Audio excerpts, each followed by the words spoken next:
សូមអង្គកាយគោរពនិងជំរាបសួរទូទស្សនិកជនជាទីមេត្រីនៅវេលាម៉ោងទីភ្លឺថ្ងៃទី23ខែកញ្ញាឆ្នាំ2023នេះម៉ោងនៅក្នុងប្រទេសកម្ពុជារបស់យើងដោយឡែកនៅឯទីក្រុងញូវយ៉កសហរដ្ឋអាមេរិកឯនោះវិញគឺថ្មនេះគឺវេលាម៉ោងប្រហែលជាម៉ោង4រសៀលថ្ងៃទី22ខែកញ្ញាឆ្នាំ2023អញ្ចឹងនៅឯសហរដ្ឋអាមេរិកឯនោះនៅទីក្រុងញូវយ៉កតែម្ដងគឺដើរយឺតជាងកម្ពុជារបស់យើងទូរទស្សនិកជនដោយទូរទស្សនិកជនបានជ្រាបហើយតាមរយៈការផ្សព្វផ្សាយព័ត៌មានជាបន្តបន្ទាប់នៅក្នុងរយៈពេលប្រមាណថ្ងៃនេះអំពីព្រឹត្តិការណ៍ជាប្រវត្តិសាស្ត្រមួយទៀតសម្រាប់ព្រះរាជាណាចក្រកម្ពុជារបស់យើងមិនមែនជារឿងថ្មីទេសម្រាប់កម្ពុជាក្នុងការថ្លែងសារនៅឯអង្គការសហប្រជាជាតិយើងឃើញថាឆ្នាំកន្លងទៅសម្ដេចតេជោហ៊ុនសែននាយករដ្ឋមន្ត្រីនៃព្រះរាជាណាចក្រកម្ពុជាក្នុងឋានៈជានាយករដ្ឋមន្ត្រីគឺបានជើញទៅថ្លែងនៅឯមហាសន្និបាតអង្គការសហប្រជាជាតិនឹងជាបន្តបន្ទាប់ដែរតែជាប្រវត្តិសាស្ត្រថ្មីមួយទៀតសម្រាប់កម្ពុជាយើងហ្នឹងគឺត្រង់ថានៅក្នុងឆ្នាំ2023នេះយើងផ្លាស់នាយករដ្ឋមន្ត្រីអញ្ចឹងយើងឃើញថានាយករដ្ឋមន្ត្រីថ្មីរបស់យើងគឺសម្ដេចមហាបវរធិបតីហ៊ុនម៉ាណែតដែលក្នុងឋានៈជានាយករដ្ឋមន្ត្រីកម្ពុជារបស់យើងគឺថាបានអញ្ជើញទៅថ្លែងនៅសន្ទរកថានៅឯមហាសន្និបាតរបស់អង្គការសហប្រជាជាតិអញ្ចឹងនេះគឺជារឿងថ្មីសម្រាប់កម្ពុជាយើងគឺថាផ្លាស់តួអង្គនាយករដ្ឋមន្ត្រីនឹងត្រូវថ្លែងនៅឯអង្គការសហប្រជាជាតិនោះទូរទស្សនិកជន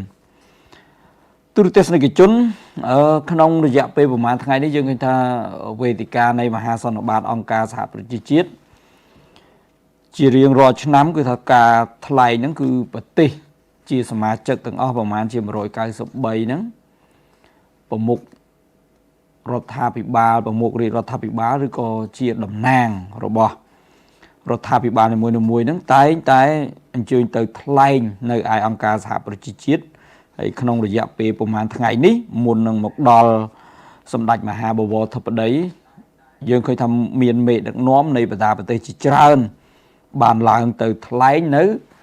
អង្គការសហប្រជាជាតិហ្នឹងមានទាំងសហរដ្ឋអាមេរិកមានអីខាងចិនអីជាដើមហ្នឹងគឺថាសិតតែបានថ្លែងរួចរាល់អស់ហើយឃើញថាជាប្រធានបទក្តៅសម្រាប់អង្គការសហប្រជាជាតិនេះគឺស្ទើរតែរៀងរាល់ឆ្នាំទៅហើយនៅពេលដែលថ្លែងសារនៅទីនោះម្ដងហ្នឹងប៉ុន្តែឆ្នាំនេះឃើញថាមានការថ្លែងផ្ដោតសំខាន់ទៅលើរឿងទី1បញ្ហាសង្គ្រាមនៅឯប្រទេសអ៊ុយក្រែនបញ្ហានៅសមុទ្រចិនខាងត្បូងបញ្ហាបង្ហូរទឹកចេញពីថាមពលនុយក្លេអ៊ែររបស់ជប៉ុនឯជាដើមហើយនឹងពាក់ព័ន្ធនឹងបញ្ហាបំរែបំរួលអាកាសធាតុឃើញថាត្រូវបានលើកឡើងច្រើននៅដោយមេដឹកនាំនៃបណ្ដាប្រទេសនានាជាសមាជិករបស់អង្គការសហប្រជាជាតិហើយក៏ឃើញថាមានការវាយប្រហារគ្នាទៅវិញទៅមកក្នុងនោះក៏មានប្រទេសមួយចំនួននោះបានរិះគន់ទៅលើសហរដ្ឋអាមេរិកហើយមានប្រទេសខ្លះទៀតក៏វាយប្រហារទៅលើប្រទេសរុស្ស៊ីអីជាដើមដែលមានការឈ្លានពានទៅលើប្រទេសអ៊ុយក្រែនអីនោះអញ្ចឹងឃើញថាមានការវាយប្រហារគ្នាទៅវិញទៅមកច្រើនហើយអ្នកខ្លះក៏បន្ទោសសហរដ្ឋអាមេរិកទៅហើយអ្នកខ្លះក៏មានការអំពាវនាវឲ្យអង្គការសហប្រជាជាតិនឹងធ្វើការដោយវិធានការក្តៅអីណាមួយដែលទប់ស្កាត់នៅឯខាងមជ្ឈមបូព៌ាអីជាដើមនោះគឺកំពុងតែប្រឈមទៅនឹងបញ្ហាសង្គ្រាមអីចឹងទៅអញ្ចឹងគឺថាបានអំពាវនាវទៅទូចទៅឲ្យអង្គការសហប្រជាជាតិហ្នឹងចាត់វិធានការមួយដ៏ម៉ឺងម៉ាត់និងច្បាស់លាស់ដើម្បីធានាថា សង្គ្រាមនៅតំបន់មជ្ឈមបូព៌ាមិនរីករាលដាលអីច្រើនអញ្ចឹងនេះគឺជាការលើកឡើងរបស់បណ្ដាប្រទេសនានាដែលបានថ្លែងនៅឯអង្គការសហប្រជាជាតិនេះឥឡូវនេះតាមរបៀបវរៈរបស់អង្គការសហប្រជាជាតិសម្ដេចមហាបវរធិបតីហ៊ុនម៉ាណែតនឹងដល់វេនត្រូវអញ្ជើញឡើងថ្លែងនៅសន្ទរកថានាពេលបន្តិចទៀតនេះហើយទូរទស្សនិកជននៅក្នុងមហាសន្និបាតរបស់អង្គការសហប្រជាជាតិលើកទី78នាឆ្នាំនេះគឺថាធ្វើឡើងក្រោមមូលបត្រកសាងទំនុកចិត្តឡើងវិញនិងបំផុសសាមគ្គីក្នុងពិភពលោកជំរុញសកម្មភាពលើរបៀបវរៈឆ្នាំ2030និងគោលដៅអភិវឌ្ឍដោយចីរភាពដើម្បីសន្តិភាពវិបុលភាពវឌ្ឍនភាពនិងចីរភាពសម្រាប់ទាំងអស់គ្នាតាមការគ្រោងទុកសម្ដេចមហាបវរធិបតីហ៊ុនម៉ាណែតនៅក្នុងសន្ទរកថាតំណាងឲ្យប្រជាជាតិកម្ពុជាទាំងមូលតែម្ដងក្នុងឋានៈជានាយករដ្ឋមន្ត្រីនៃព្រះរាជាណាចក្រកម្ពុជាសម្ដេចនឹងថ្លែងដោយផ្ដោតសំខាន់ទៅលើទស្សនវិជ្ជាចំនួន3ដែលរួមមានទី1ហ្នឹងគឺបរិបត្តិរបស់ពិភពលោកនាពេលបច្ចុប្បន្នដែលជាពិភពលោកមួយដែលកំពុងតែបង្កការព្រួយបារម្ភច្រើនសម្រាប់ពិភពលោកលើការទី1មានរឿងវិបត្តិដើមចេញពីជំងឺ Covid-19 ក៏ដូចជាវិបត្តិនៃសង្គ្រាមនៅប្រទេសអ៊ុយក្រែនដែលវាបង្កទៅជាវិបត្តិសេដ្ឋកិច្ចអីជាដើមនោះរួមមាននឹងការបញ្ចេញឥទ្ធិពលរបស់ប្រទេសមហាអំណាចអីជាដើមនេះជារឿងពិភពលោកដ៏ក្តៅប្រឈមជាមួយនឹងការប្រើប្រាស់អាវុធនុយក្លេអ៊ែរអីពីកូរ៉េខាងជើងបន្ទាប់ពីបង្កើននៅសម្ព័ន្ធមិត្តភាពជាមួយនឹងប្រទេសរុស្ស៊ីដែលមានបញ្ហាវិវាទនៃសង្គ្រាមនៅឯប្រទេសអ៊ុយក្រែនឯនោះក្រៅតែពីការនិយាយអំពីបរិបត្តិផ្ដោតទៅលើបរិបត្តិពិភពលោកទៅក្នុងសន្ទរកថារបស់សម្ដេចធិបតីហ៊ុនម៉ាណែតក៏នឹងលើកឡើងអំពីវឌ្ឍនភាពសង្គមនិងសេដ្ឋកិច្ចរបស់កម្ពុជាព្រមទាំងការបដិញ្ញាចិត្តរបស់កម្ពុជាចំពោះសកម្មភាពបដិវត្តកម្មបាទសកម្មភាពនៃការផ្លាស់ប្ដូរគោលដៅអភិវឌ្ឍដោយចីរភាពឆ្នាំ2030អីជាដើមនោះទូរទស្សនិកជននេះគឺមូលខ្លឹមសាររួមនៅក្នុងសន្ទរកថារបស់សម្ដេចធិបតីហ៊ុនម៉ាណែតដែលនឹងត្រូវថ្លែងនាពេលបន្តិចទៀតនេះទូរទស្សនិកជនខ្ញុំសូមគូរំលឹកជម្រាបជូនទូរទស្សនិកជនឲ្យបានជ្រាបផងដែរថាជារឿងមួយដែលគួរឲ្យគប់ជួនដែរសម្រាប់កម្ពុជារបស់យើងឃើញថានៅក្នុងប្រទេសយើងឯនេះយើងគេថាម៉ោងនៅក្នុងប្រទេសយើងគឺបានឈានដល់ថ្ងៃទី23ហើយប៉ុន្តែសម្រាប់នៅឯសហរដ្ឋអាមេរិកឯនោះវិញនៅទីក្រុងញូវយ៉កដែលជាកន្លែងទីស្នាក់ការកណ្ដាលរបស់អង្គការសហប្រជាជាតិទីដែលសម្ដេចមហាបវរធិបតីហ៊ុនម៉ាណែតកំពុងតែអញ្ជើញដើម្បីថ្លែងនៅសន្ទរកថានោះគឺថានៅស្ថិតនៅក្នុងថ្ងៃទី22ខែកញ្ញានៅឡើយទេហើយថ្ងៃទី22គឺជាគម្រប់ពេលរយៈពេល1ខែដែលសម្ដេចធិបតីហ៊ុនម៉ាណែតនេះទទួលបានការគ្រប់គ្រងទទួលបានសេចក្តីទុកចិត្តពីរដ្ឋសភាឲ្យដឹកនាំនៅរាជរដ្ឋាភិបាលនីតិកាលថ្មីនីតិកាលទី7បាទអញ្ចឹងគឺថាគម្រប់រយៈពេល1ខែត្រឹមតែម្ដងក្នុងការកាន់តំណែងជានាយករដ្ឋមន្ត្រីនៃព្រះរាជាណាចក្រកម្ពុជាហើយក្នុងខួប1ខែនេះឃើញថាជាពេលវេលាមួយដ៏ល្អដែរដែលសម្ដេចបានអញ្ជើញឡើងថ្លែងនៅអង្គការសហប្រជាជាតិតំណាងឲ្យប្រជាជាតិកម្ពុជាអញ្ចឹងនេះគឺជាការបង្ហាញត្បិតណាស់ថាការកាន់តំណែងរបស់កម្ពុជាយើងមិនតម្រូវឲ្យការឲ្យនរណាទទួលស្គាល់ទេប៉ុន្តែ នេះគឺជារឿងមួយដែលបង្ហាញទៅកម្មឆាអន្តរជាតិទូរទស្សនិកជននៅពេលនេះសម្ដេចមហាបវរធិបតីហ៊ុនម៉ាណែតបានអញ្ជើញដល់ទីតាំងដើម្បីថ្លែងសន្ទរកថាហើយខ្ញុំសូមគោរពអញ្ជើញទូរទស្សនិកជនទៅតាមដានទស្សនាការថ្លែងសន្ទរកថានេះទាំងស្រុងដូចតទៅ Begin, I would like to congratulate His Excellency Dennis Francis on his elections as President of the 78th session of the UN General Assembly. Our debate is timely and very relevant to the current global context. Rebuilding trust and reigniting global solidarity, accelerating actions on the 2030 agenda and its sustainable development goals toward peace, prosperity, progress, and sustainability for all. It is my great pleasure to address this esteemed gathering today as the new Prime Minister of the Kingdom of Cambodia. I am committed to working closely with all member states under this august body of the United Nations to realize our shared aspirations. Excellencies, distinguished delegates, I share the prevailing concerns over the growing global instability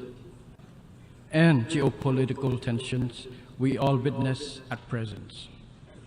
The escalation of the war in Ukraine and its grave consequences reflects a significant erosion of trust among member states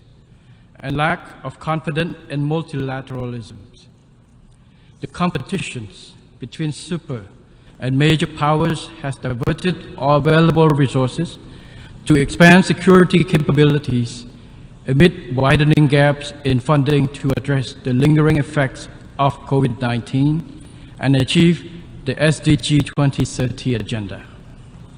Climate change is meanwhile threatening the existence of humanity.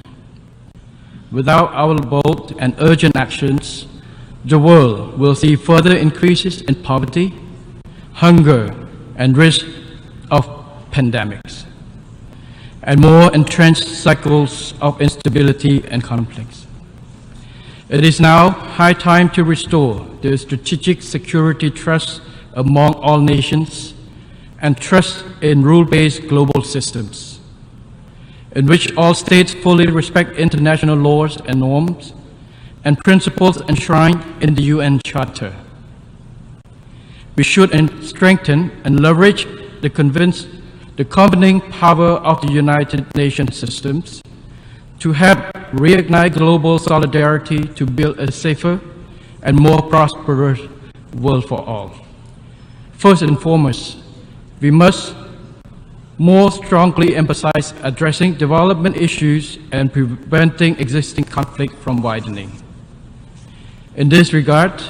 Cambodia highly appreciates the UN Secretary General's new agenda for peace with its ambitious recommendations for global stability and his vision for future of global cooperation as outlined in his report, Our Common Agenda. We strongly support his SDG and climate initiative. I am confident that his call for an SDG stimulus to invest $500 billion a year on sustainable development and climate action between now and 2030 will put progress on SDG implementation back on track. The Climate Solidarity Pact he proposed will lead to a reduction of emissions in line with principles of common but differentiated responsibilities. Excellencies, distinguished delegates, with enduring peace and stability, Cambodia continues to make notable progress on every front. Over the past 2 decades, poverty fell steadily at an average annual rate of 1.6%, and our economy grew by more than 7% a year until COVID-19 broke out. We were hailed as one of the most successful countries in controlling the pandemic and recovering from its impact. Economic growth returned to 5.2% in 2022 and is expected to continue growing at 5.6% in 2023. As highlighted in our second voluntary national review in July, 72.5% of Cambodia's SDG indicators and sub-indicators are well on track. The country is steadily transitioning from least developed to developing country status in 2027. This is thanks to sound government policies and our ability to maintain peace, political stability, high economic growth, equitable distribution of benefits from growth and forging good cooperation with all stakeholders. Our democratic building process has steadily advanced. In July of this year, Cambodia successfully held general elections with 18 political parties contesting. Over 8.2 million people casted their ballots, a turnout rate of 84.59%. This is the highest since UN supervised election in 1993 and a clear indication of our people's greater political maturity and enthusiasm in exercising their democratic rights. The election has been widely assessed as free and fair, credible and just by thousands of observers, including 333 from abroad representing 65 countries. Excellencies, distinguished delegates. Like many developing countries, Cambodia has a lot more to do to reach our goal of becoming an upper middle income country by 2030 and a resilient, vibrant and prosperous high income country by 2050. To this end, and in line with Secretary General's call for member states to deliver a rescue plan for peoples and planet, my government is committed to taking transformative actions through our recently launched Pentagonal strategy for Cambodia's socio-economic development over the next 25 years. The Pentagonal strategy is being implemented from phase 1 in the five areas of growth, employment, equity, efficiencies, and sustainability. The 5 key priorities are people, roads, water, electricity, and technology, especially digital technology to address the fourth industrial revolution and digital transformation of Cambodia economy. I would like to add that the main objective of this strategy include, on the one hand, maintaining the good momentum of peace, economic growth, and development in general. On the other, building and strengthening the foundation to accelerate national development through resilience in 5 years, in 5 areas: the public sector, the economy, the financial sector, human and social capital, and the environment, including climate change response. For the success of the Pentagonal strategies, Cambodia will accelerate its governance reform to ensure that our public administrations runs efficiently with a high level of integrity. We will safeguard peace, political stability, security, and social order, and maintain macroeconomic stability. To this end, Cambodia will further enhance partnerships and cooperations for development and keep welcoming the support of all friendly partners, both technicals and financials, to help Cambodia achieve its SDGs while continuing to deepen its regional and global integrations. Cambodia will continue on its present path of independence and neutral foreign policy based on the rule of law, equal mutual respect, and adherence to the principle of the UN Charter, to promote its national interests, strengthen existing friendships, and build more amicable ties. Cambodia remains resolute against the threat or use of force in international relations, interference in the internal affairs of and aggression against other independent nations. Cambodia shall not authorize any foreign military base on its territory, as clearly stated in its constitution. Cambodia will not allow any country nor any group to use its territory against another country. Cambodia will further endeavor to strengthen and expand good cooperations with nations around the world through bilateral, regional, and international frameworks to contribute to global peace, security, stability,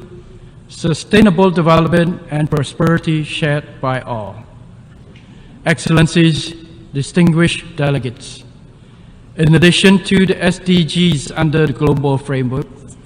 Cambodia has added its own specific goals relating to mine actions, namely a mine-free Cambodia by 2025. In this effort, we call for continued financial and technical support. We also urge greater participation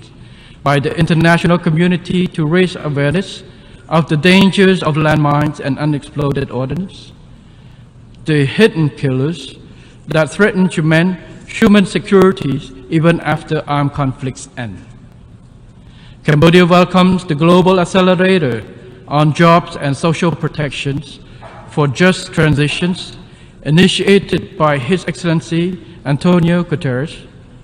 We are proud to be selected as one of the 10 potential Pathfinder countries. To achieve the SDGs,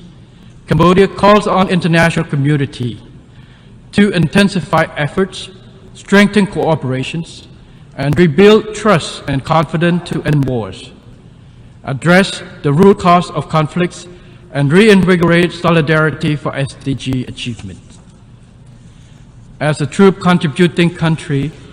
Cambodia fully supports increasing the portion of ODA for peace building.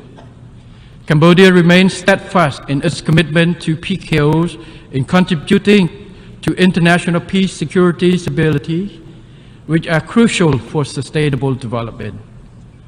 To further contribute to this process, Cambodia has decided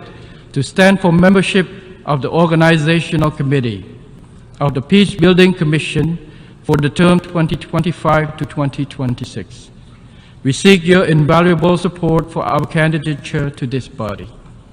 Excellencies, distinguished delegates, in conclusions, despite many challenges and instability,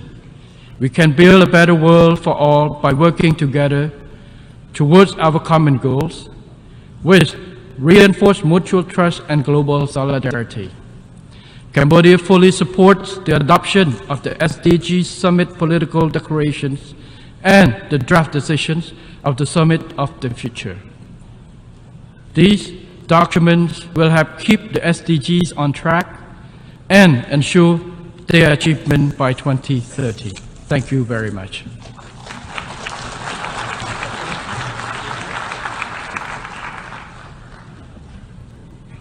On behalf of the Assembly, I wish to thank the Prime Minister of the Kingdom of Cambodia for the statement just made and I request protocol to escort His Excellency. The Assembly will hear an address by His Excellency Irakli Garibashvili, Prime Minister of Georgia. I request protocol to escort His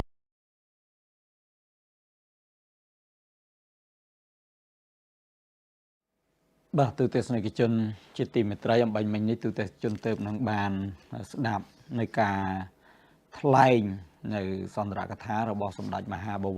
thập đầy hôn mình nét nơi dụ rộm trái này prehrichi là chả Campuchia nơi ai tì sạc cả còn đà rồi bỏ ông ca xa chiết nơi tì krong New Yorkសហរដ្ឋអាមេរិកអញ្ចឹងអំបញ្ញមិញនេះនៅក្នុងសន្ទរកថារបស់សម្ដេចធិបតីយើងឃើញថានាយករដ្ឋមន្ត្រីថ្មីរបស់យើងមានលក្ខណៈប្លែកពីនាយករដ្ឋមន្ត្រីចាស់របស់យើងគឺសម្ដេចតេជោហ៊ុនសែនកាលពីឆ្នាំកន្លងទៅ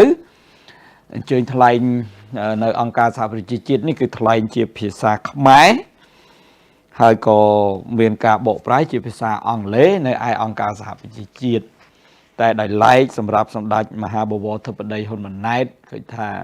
សម្ដេចមានចំណេះជំនាញផ្នែកភាសាបរទេសជាពិសេសភាសាអង់គ្លេសដែលប្រើជាអន្តរជាតិនេះតាមរយៈការសិក្សារៀនសូត្រនៅអាមេរិកនៅអង់គ្លេសអីជាដើមអញ្ចឹងឃើញថាសមត្ថភាពនៃការប្រើប្រាស់ភាសាអង់គ្លេសនេះគឺបានល្អអញ្ចឹងរាល់ការថ្លែងសន្ទរកថាកម្រិតអន្តរជាតិគឺសម្ដេចតែងតែបានប្រើប្រាស់ភាសាអង់គ្លេសហើយថ្លែងនៅអង្គការសហប្រជាជាតិអំបញ្ញមិញនេះក៏បានថ្លែងជាភាសាអង់គ្លេសដែរអ ហើយជាការកត់សម្គាល់ឃើញថា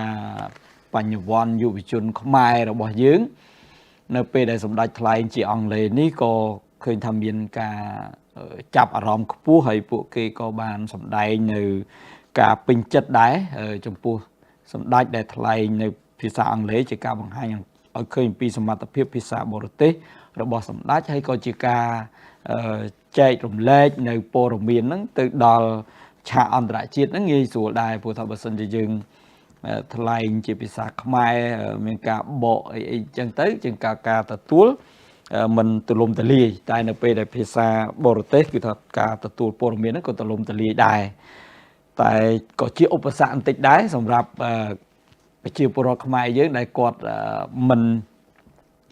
ចេះភាសាអង់គ្លេសអាចថាគាត់រៀងពិបាកក្នុងការទទួលយកខ្លឹមសារព័ត៌មានអីផ្សេងៗតែទោះបីជាយ៉ាងណាយើងនឹងមានការបកប្រែជាភាសាជាខេមរៈភាសារបស់យើងដើម្បីផ្សាយជាព័ត៌មានអីផ្សេងៗដែលប្រជាពលរដ្ឋខ្មែរយើងក៏នឹងទទួលបាននៅខ្លឹមសារនៅអ្វីដែលសម្ដេចបានថ្លែងនោះដែរអំបញ្ញមិញនេះតាមអ្វីដែលខ្ញុំស្ដាប់បានខ្លះទី1ជាកិច្ចចាប់ផ្ដើមរបស់សម្ដេចដែលបានថ្លែងនៅក្នុងសន្ទរកថាគឺសម្ដេចបានលើកឡើងអំពីបញ្ហានៃជំងឺ Covid-19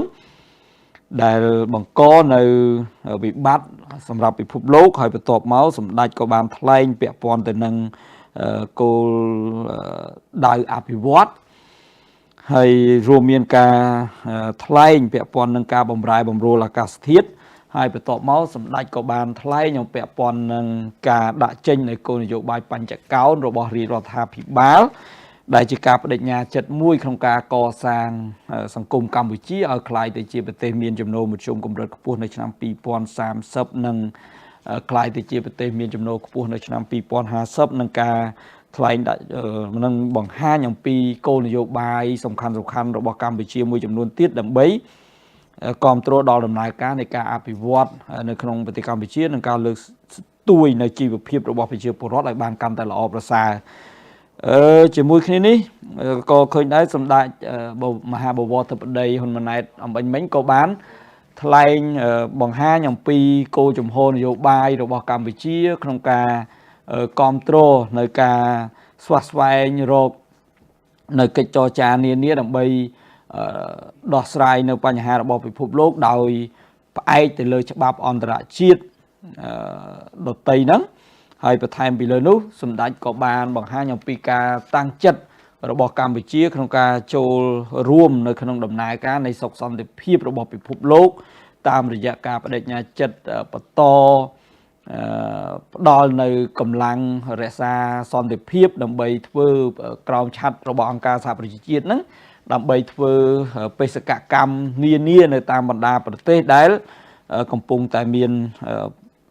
បញ្ហាដោយសង្គ្រាមហើយត្រូវការរកសុខសន្តិភាពដោយអតីតកាលរបស់កម្ពុជាកាលពីទសវត្សរ៍ឆ្នាំ90ដែលយើងត្រូវការជំនួយពីអង្គការសហប្រជាជាតិដើម្បីស្វាស្វែងរកសុខសន្តិភាពតែឥឡូវនេះគឺថាកម្ពុជាបានបញ្ជូនកងកម្លាំងមុខខៀវជាច្រើនដើម្បីទៅក្នុងកិច្ចការស្វាស្វែងរកសុខសន្តិភាពនៅតាមបណ្ដាប្រទេសនៅមជ្ឈមនៅតំបន់អាហ្វ្រិកនៅអីជាដើមនោះទូទាំងជនបាទអញ្ចឹងនេះគឺជាខ្លឹមសាររួមដោយសង្ខេបរបស់សម្ដេចមហាបវរធិបតីនាយករដ្ឋមន្ត្រីដែលបានថ្លែងនៅឯអង្គការសហប្រជាជាតិអំបញ្ញមិញនេះអញ្ចឹងទេទូទាំងជនយើងឃើញថាមិញនេះយើងឃើញច្បាស់ហើយសម្រាប់សម្ដេចមហាបវរធិបតីអញ្ចឹងយើងចង់ទាញគូសរំលេចបន្តិច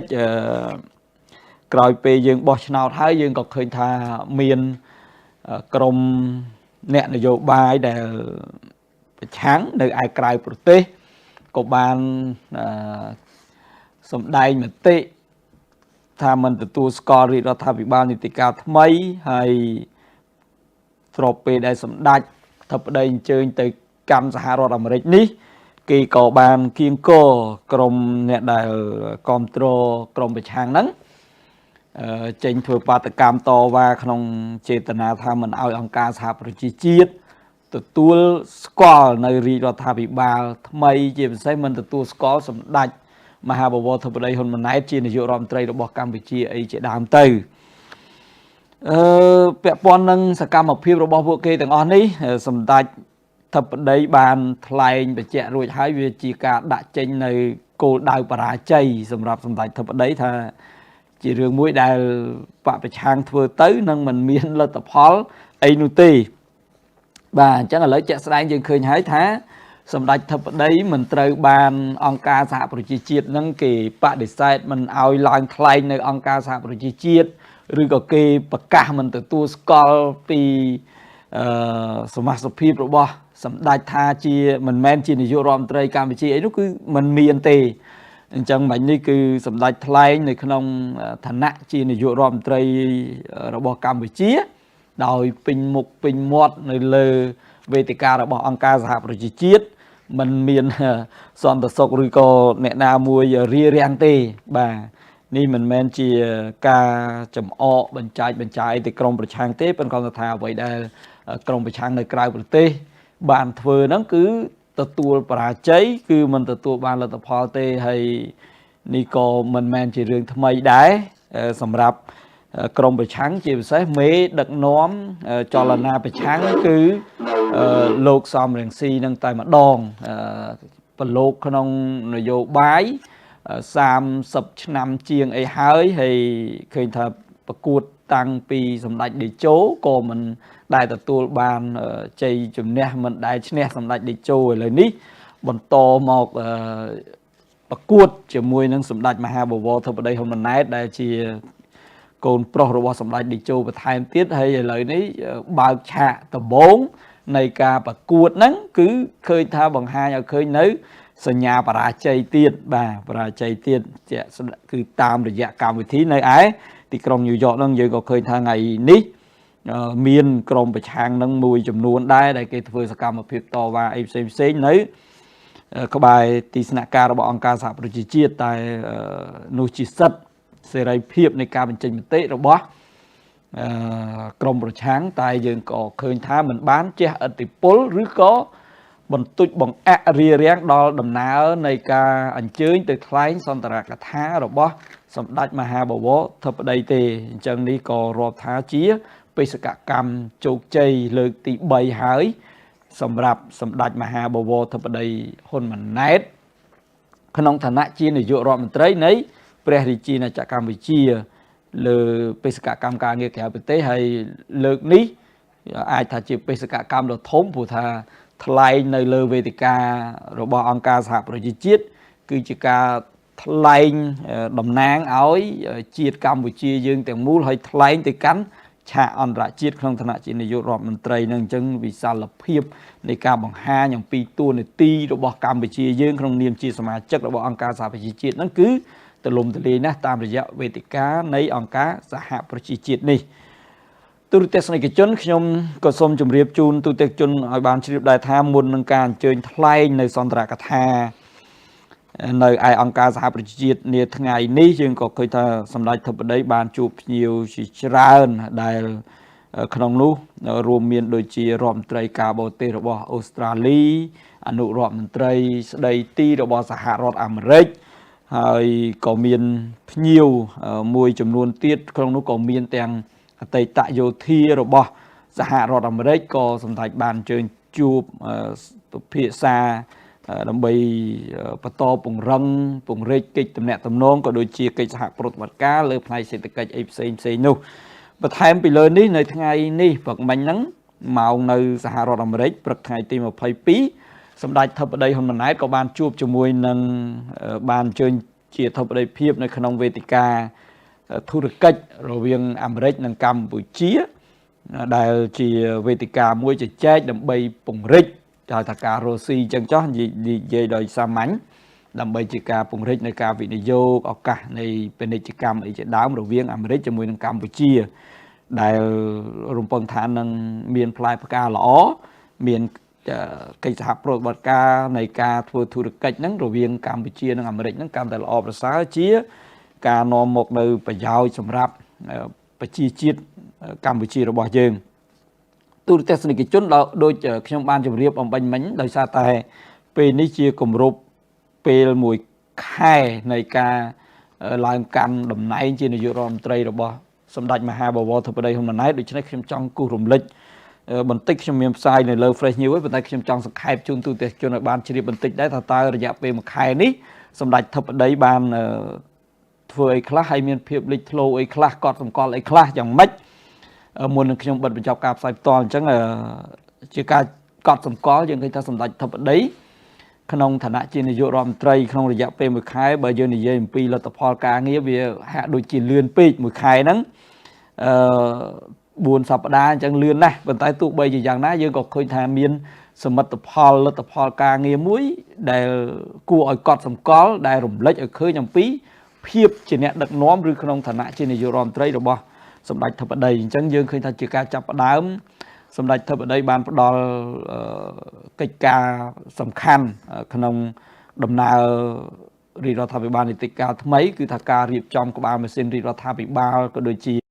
ក្បាលម៉ាស៊ីនដឹកនាំនៅតាមក្រសួងស្ថាប័នដទៃផ្សេងៗហ្នឹងឲ្យមានភាពច្បាស់លាស់ដែលសម្ដេចចាត់ទុកថាការរៀបចំក្បាលម៉ាស៊ីនឲ្យបានច្បាស់លាស់ការបែងចែកតួនាទីភារកិច្ចរបស់ថ្នាក់ដឹកនាំតាមក្រសួងស្ថាប័នឲ្យបានច្បាស់លាស់គឺជារឿងមួយដែលចាំបាច់ដើម្បីធ្វើឲ្យដំណើរការចេញទៅមានភាពរលូនល្អប្រសើរទី20ខែកញ្ញាឆ្នាំហើយបន្តមកយើងឃើញថារឿងដែលចាប់អារម្មណ៍ក្រៅពីការដោះស្រាយការងារការដាក់ចេញគោលនយោបាយឬក៏ការដាក់ចេញផែនការការងារអីដែលកំណត់ដោយក្នុងគោលនយោបាយរបស់រដ្ឋាភិបាលរឿង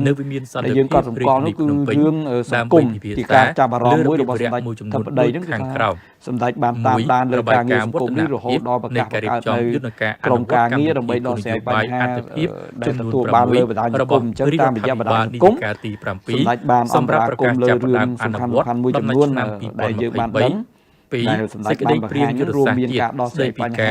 របស់ប្រជាពលរដ្ឋរឿងផ្លូវនៅឯខេត្តតាកែវហើយនិង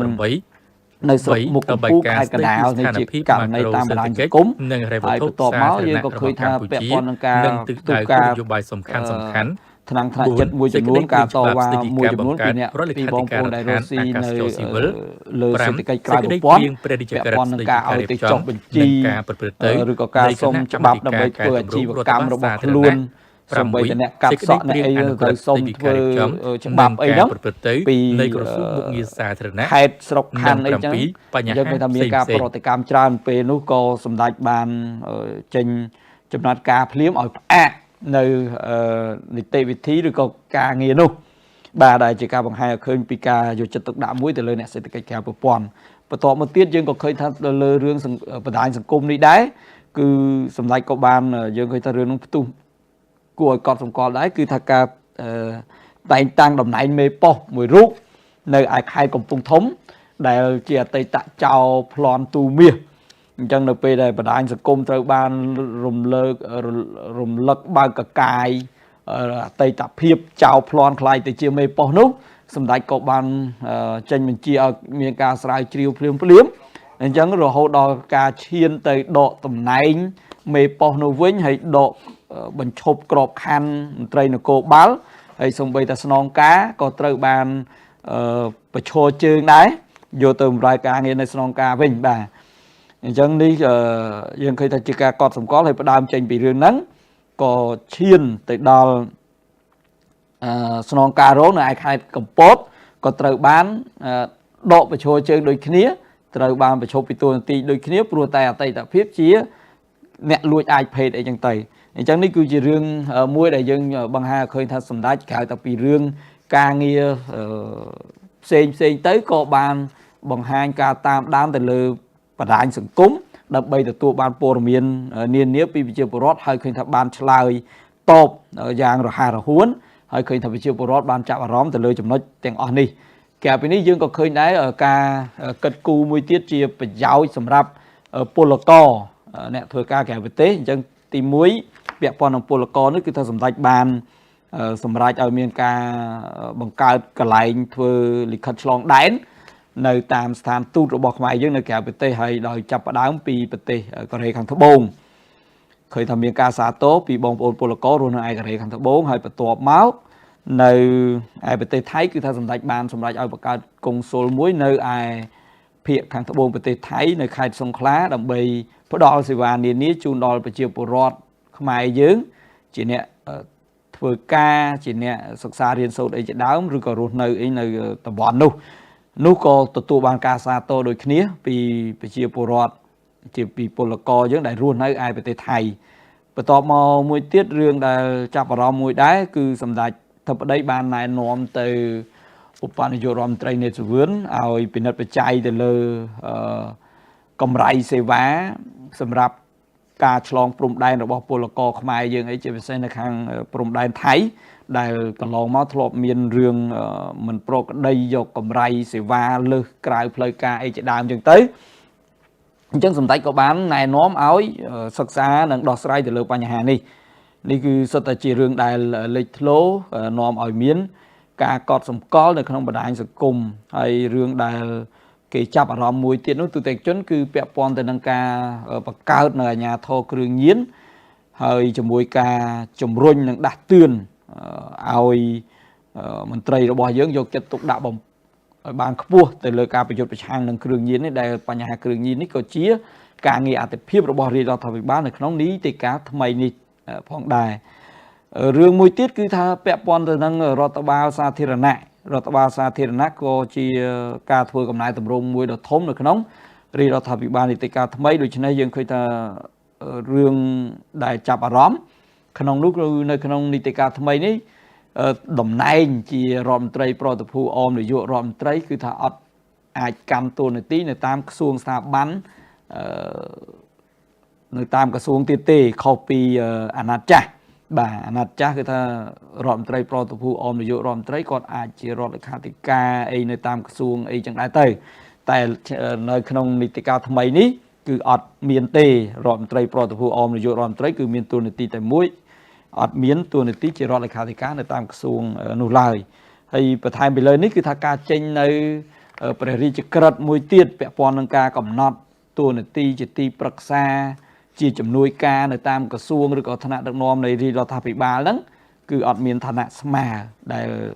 ខុសពីនីតិកាលចាស់គឺជំនួយការទីប្រឹក្សានេះគឺថាមានឋានៈស្មើអាចស្មើរដ្ឋមន្ត្រីស្មើរដ្ឋលេខាធិការអនុរដ្ឋលេខាធិការតែសម្រាប់នីតិកាលថ្មីគឺมันមានបែបនោះទេដែលនេះគឺទី1គឺការសម្រួលមិនឲ្យជាឧបសគ្គសម្រាប់ការបំពេញការងារនៅតាមស្ថាប័នរដ្ឋហើយមួយវិញទៀតក៏ជាការរួមចំណែកក្នុងការកាត់បន្ថយបន្ទុកចំណាយរបស់រាជរដ្ឋាភិបាលផងដែរនេះគឺជាការសម្រេចចិត្តជារបៀបនៃការចាត់ចែងគ្រប់គ្រងរដ្ឋរបស់សម្ដេចមហាបវរធិបតីហ៊ុនម៉ាណែតដែលជាព្រឹត្តិការណ៍សង្គមមួយដែលគេកត់សម្គាល់បើថាមិនទាន់លទ្ធផលហ្នឹងមិនទាន់ច្រើនប៉ុន្តែអ្វីដែលរំលេចចេញមកប្រមាណចំណុចដែលខ្ញុំបានរៀបរាប់គឺជាចំណុចបង្ហាញឲ្យឃើញអំពីកំណែតម្រង់មួយហើយនឹងជាការគិតគូរមួយរបស់សម្ដេចមហាបវរធិបតីហ៊ុនម៉ាណែតចំពោះប្រជាពលរដ្ឋធ្វើយ៉ាងណាឲ្យស្ថានភាពរបស់ប្រជាពលរដ្ឋហ្នឹងមានការរស់នៅបានល្អប្រសើរដោយអ្វីដែលជាទិសដៅចម្បងសំខាន់របស់រាជរដ្ឋាភិបាលនីតិកាលថ្មីគឺថាផ្ដោតការយកចិត្តទុកដាក់ទៅលើការលើកកម្ពស់ជីវភាពរបស់ប្រជាពលរដ្ឋការឆ្លើយតបនឹងបញ្ហារបស់ប្រជាពលរដ្ឋឲ្យមានប្រសិទ្ធភាពក្រៅទៅនេះគឺជាបញ្ហានៅក្នុងប្រទេសនៅក្រៅប្រទេសយើងឃើញថាសម្ដេចបានអញ្ជើញទៅក្រៅប្រទេសមានការបំពេញទស្សនកិច្ចនៅចិនហើយមានការបំពេញបេសកកម្មការងារនៅឯទីក្រុងយ៉ាកាតាប្រទេសឥណ្ឌូនេស៊ីជាដើមហើយតាមរយៈការងារទាំងអស់នោះគឺថាបានបង្ហាញឲ្យឃើញអំពីរបៀបរបបឬក៏នយោបាយការបរទេសរបស់សម្ដេចធិបតីបើទោះបីថាជានាយករដ្ឋមន្ត្រីថ្មីប៉ុន្តែបានបំពេញបេសកកម្មលើនយោបាយការបរទេសអីផ្សេងនេះប្រកបទៅដោយភាពសមសួនហើយមានភាពច្បាស់លាស់លើការងារទាំងឡាយលើវិស័យការទូតអីនេះដែលតាមរយៈការងារទាំងអស់នេះក៏សម្ដេចទទួលបានការវាយតម្លៃខ្ពស់ពីសម្ដេចតេជោហ៊ុនសែនក្នុងឋានៈជាអតីតនាយករដ្ឋមន្ត្រីមួយរូបជាអ្នកកាន់ការប្រទេសរយៈពេលជាង30ឆ្នាំអញ្ចឹងសម្ដេចបានវាយតម្លៃខ្ពស់ចំពោះការងាររបស់សម្ដេចមហាបវរធិបតីដែលលទ្ធផលហ្នឹងហួសពីការរំពឹងទុកដែរសម្ដេចថារាជរដ្ឋាភិបាលនីតិកាលថ្មីនាយករដ្ឋមន្ត្រីថ្មី គឺថាសម្ដេចវាតម្លៃថាត្រូវការពេលយ៉ាងហើយណាក៏3ខែដែរដើម្បីមានភាពស្វាហាប់មាំមួននៅក្នុងការងារហ្នឹងតែឃើញថាត្រឹមតែរយៈពេល1ខែទេដំណើររបស់រាជរដ្ឋាភិបាលនីតិកាលថ្មីបានធ្វើដំណើរប្រកបទៅដោយភាពស្វាហាប់គួរឲ្យកត់សម្គាល់បាទទូទៅជននេះគឺជាការគូសរំលេចត្រួសអំពីអ្វីដែលជាការកត់សម្គាល់របស់ខ្ញុំក្នុងនាមជាអ្នកព័ត៌មានហ្នឹងទៅលើការងាររបស់រាជរដ្ឋាភិបាលថ្មីរបស់យើងក្នុងរយៈពេល1ខែអញ្ចឹងឃើញថាមានលទ្ធផលមិនទាន់ច្រើនតែក៏បានគូសរំលេចអំពីចំណុចសំខាន់មួយចំនួនដែលគួរឲ្យចាប់អារម្មណ៍ដែលយើងរំពឹងថាជាតិរបស់យើងនឹងបន្តដំណើរទៅមុខបានល្អប្រសើរជាមួយសុខសន្តិភាពស្ថិរភាពដែលយើងកំពុងតែមាននេះព្រោះថាសុខសន្តិភាពនិងស្ថិរភាពនេះគឺជាកត្តាដ៏ចាំបាច់សម្រាប់ជាតិនិងប្រជាពលរដ្ឋរបស់យើងបើមិនមានសុខសន្តិភាពនិងស្ថិរភាពនេះយើងក៏ពិបាកនឹងដើរទៅមុខបាទពិបាកនឹងដើរទៅមុខឥឡូវនេះការផ្សាយផ្ទាល់ជំវិញការថ្លែងនៅសន្ទរកថារបស់សម្ដេចមហាបវរធិបតីហ៊ុនម៉ាណែតនាយករដ្ឋមន្ត្រីនៃព្រះរាជាណាចក្រកម្ពុជារបស់យើងនៅឯអង្គការសហប្រជាជាតិក៏ឈានចូលដល់ទីបញ្ចប់ខ្ញុំបាទវ៉ាន់សរាយរួមនឹងក្រុមការងារសូមគោរពលា